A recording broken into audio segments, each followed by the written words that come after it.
Hello guys, welcome to my Sanatani. Radhe Radhe दोस्तों महाभारत के ऐतिहासिक युद्ध के बारे में तो हम सभी जानते हैं। इस युद्ध में उस समय के सभी राजा शामिल हुए थे, सिर्फ 2 राजाओं को छोड़कर। पहले भोजकट के राजा और रानी रुक्मिणी के बड़े भाई रुक्मी और दूसरे बलराम, श्री कृष्ण के बड़े भाई बलराम। उन्होंने कभी भी इस युद्ध में शामिल होना सही नहीं समझा और उन्होंने ये भी नहीं समझा कि युद्ध होना चाहिए, क्योंकि दुर्योधन और अर्जुन दोनों ही उनके मित्र थे।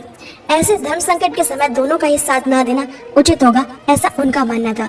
श्री कृष्ण का लक्ष्य साफ था, धर्म की स्थापना उचित होगी।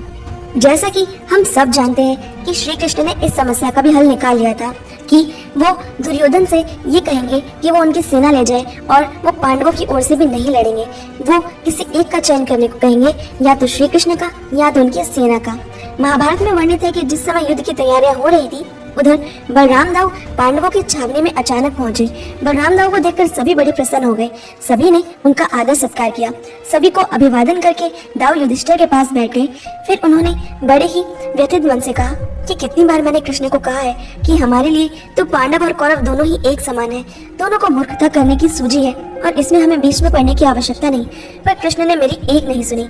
कृष्ण को अर्जुन के प्रति स्नेह इतना ज्यादा है कि वो कौरवों के विरुद्ध है, और मैं ऐसा कैसे करूं? मैं कैसे उनके विपक्ष में जाऊं?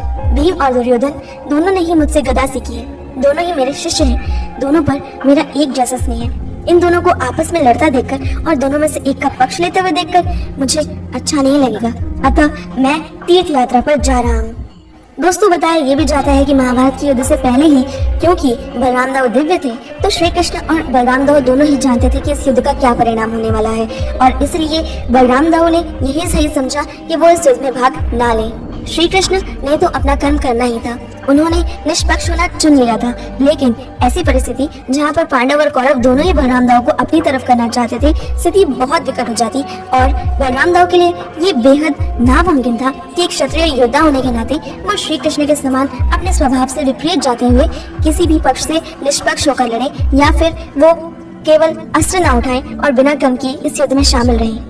जैसा कि बलराम दाऊ का स्वभाव है, यदि वो युद्ध में शामिल होते तो उन्हें किसी न किसी पक्ष की ओर से अवश्य शस्त्र उठाने होते, और ये उचित नहीं होता, क्योंकि दूसरे पक्ष का पलड़ा अपने आप भारी हो जाता। जबकि महाभारत का पूरा युद्ध ही श्री कृष्ण जैसा कि समझाते हैं सिर्फ इसलिए था ताकि ये दिखाया जा सके कि बुराई का पक्ष बेशक कितना भी भारी क्यों ना हो, लेकिन जीत सदैव सत्य की होती है।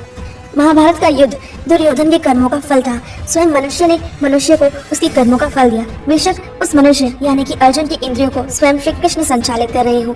श्री कृष्ण इसके माध्यम से दिखाना ही ये चाहते थे कि कर्मों का फल अवश्य मिलता है, चाहे बुराई करने वाले पक्ष का पलड़ा कितना भी भारी क्यों ना हो। तो ऐसे में श्री कृष्ण और बलराम दाऊ दोनों के लिए आवश्यक था कि वो किसी एक पक्ष की ओर से शस्त्र न उठाए और विधि और कर्मों को अपना काम करने दें। दोस्तों, आशा है इस जानकारी से आपको कुछ नया सीखने को मिला होगा। तो धन्यवाद इस वीडियो को अंत तक देखने के लिए, और मिलते हैं अगली वीडियो में। तब तक के जय श्री कृष्ण।